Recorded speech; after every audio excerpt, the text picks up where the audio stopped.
An ex-bank CEO spent $220,000 at strip clubs, and basically this was considered a business expense. So let's get right into the story. So, a one time Swiss banking CEO who is on trial for fraud now says that the nearly $220,000 he spent at strip clubs was a legitimate business expense. Here's the thing, right? Imagine you basically just burning $220,000 of cash right in front of you. Like, put it in like this example, right? Say that you're sitting at like your dining table or like your lunch table or whatever, or at your desk, right? Or if you're driving, at your on your dashboard, right? On your car. And imagine that there's some crisp $100 bills totaling $220,000 right in front of you, right? So this piles of cash right in front of you, sitting right there within your reach. Can you see yourself spending $220,000 at a strip club? Like, that is a lot of money to just burn away. For what? For you to look at people? Weird. So Bjorn Vincenz, the former head of the bank Raiffeisen Switzerland, who was once honored as Banker of the Year, also claimed in Swiss court that he spent $760 on dinner with a woman he met on Tinder because he was thinking of hiring her for a real estate job. I'm thinking this $760 on a dinner, in quotations, was not really a dinner, was probably more like some sort of arrangement between him and this individual for their time. You know what I'm trying to get at? Like, Lord. Meanwhile, Swiss prosecutors have also alleged that Vincennes ran up a $4,500 hotel bill that included repairs to the room after he and a stripper he was dating at the time got into a massive fight that caused significant damage. I'm thinking that he was probably violent with the stripper, right? Because here's the thing, the type of guy that's willing to spend multiple six figures at a strip club and hundreds of dollars for a dinner for someone that they just met on Tinder probably does not have a good moral standing. So Vincent's former company also says that the ex-CEO spent $30,000 of company money to take a cooking club trip to Mallorca, a Spanish island, on a private jet, according to Reuters. Now, here's the thing, right? I could understand this cooking club trip if it was him and like executives of the bank and all that kind of stuff, like the upper echelon of the bank kind of stuff, that probably made the bank crazy amounts of money and all that kind of stuff. I could see someone doing something like this as like a almost like a company retreat slash project to like build, I don't know, like teamwork or whatever, right? That would make more sense to me.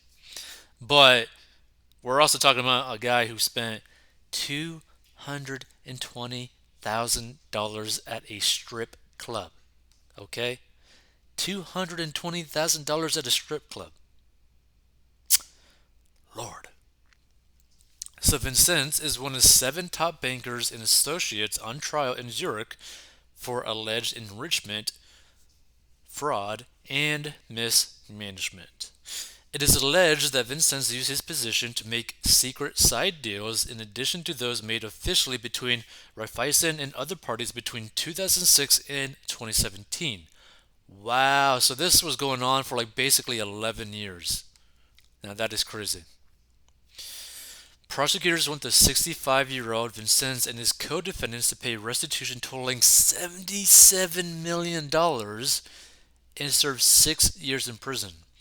All seven who have been charged are denying the allegations, and the trial has attracted intense media scrutiny in Switzerland. The press interest was so great that authorities needed to relocate the trial from a local courthouse in Zurich to a large theater. So I have no clue what's going to necessarily happen in this situation, but one way to think about it is like there's going to be corruption in pretty much any massive institution that handles a lot of money, right? Because there's going to be humans involved in that institution, and humans are imperfect. Humans can be corrupted, humans can be bribed.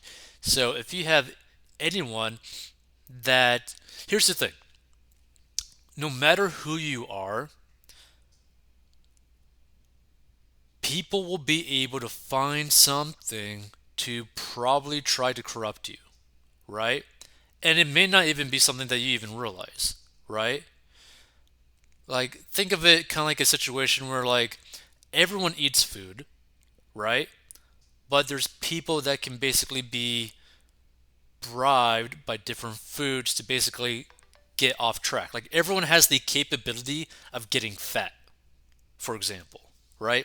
Now, that might be like a kind of like a bad example, but like, that being said, like, it, you just gotta like keep pressing like certain pressure points over a long period of time to probably end up convincing someone or pressuring that person into doing something that is like not too far out of what is inside their moral standing. And you could probably skew their moral standing over a long period of time.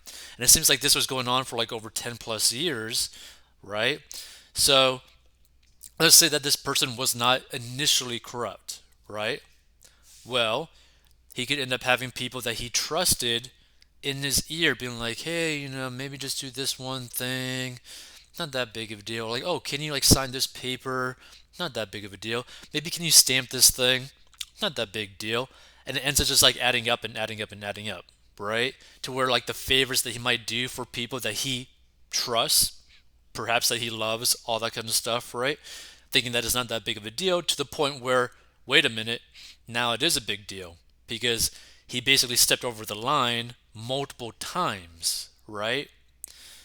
Whereas just like it started to gradually and gradually increase as to like how far is he willing to step over his moral line. So that's one way that I wanted to put this, that perhaps this person was originally a good moral person, but ended up eventually going down this line because they just kept doing things immoral at different degrees, at varying levels of immoral, right?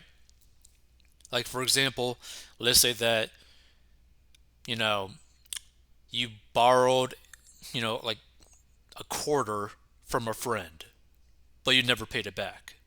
Then you borrowed $1 from another friend, never paid that back. Then you borrowed $10 from another friend, never paid that back. Then you borrowed $1,000 from like your girlfriend or boyfriend, never paid that back. Like, so you can see what I'm kind of like getting at, right? Like perhaps it just started slowly with very minimum things that ended up turning into something way bigger to the point where he's basically so so roped in to this kind of like underbelly of fraud and all that kind of stuff, right? Where basically now he has everything to lose. So he's just going to keep on going down this route and keep going deeper and deeper into this hole. So that's one way to think about it. That being said, I have no clue what's going to happen with this situation. I think it's utterly stupid, regardless of how much money you have, to be spending six figures at strip clubs because you're literally just burning that money. That being said, let's, for example, say that you were someone after taxes made $1 million per year. Let's just make that assumption. You're someone who makes $1 million after taxes per year. Financially speaking, you spending 200 grand at a strip club will not change your life, right? Depending on your living expenses. So for example, let's say that you are able to live off of $100,000 a year. You make you have a fully funded emergency fund of like 3 to 6 months. You got no debt. You use pretty much the rest of the money for investments and also for spending. So let's just say that you have also like a few $1 million in investments, right? Spending 200 grand would literally not impact your life at all. Like you could go do that. So the equivalent would probably be something like someone who makes $100,000 a year after taxes spending $20,000 on something stupid like a new sports car or something, right? Or $20,000 at like a strip club. You could go do that. I mean, it's stupid, but you could go do that and then literally have no impact on your financial situation. It would have like no impact on your lifestyle, which is the thing that people need to understand is like once you get to the point financially speaking where you're debt free, you have money in the bank and you have money in investments, as long as you keep your costs lower than your income, you can pretty much live basically whatever lifestyle you actually want.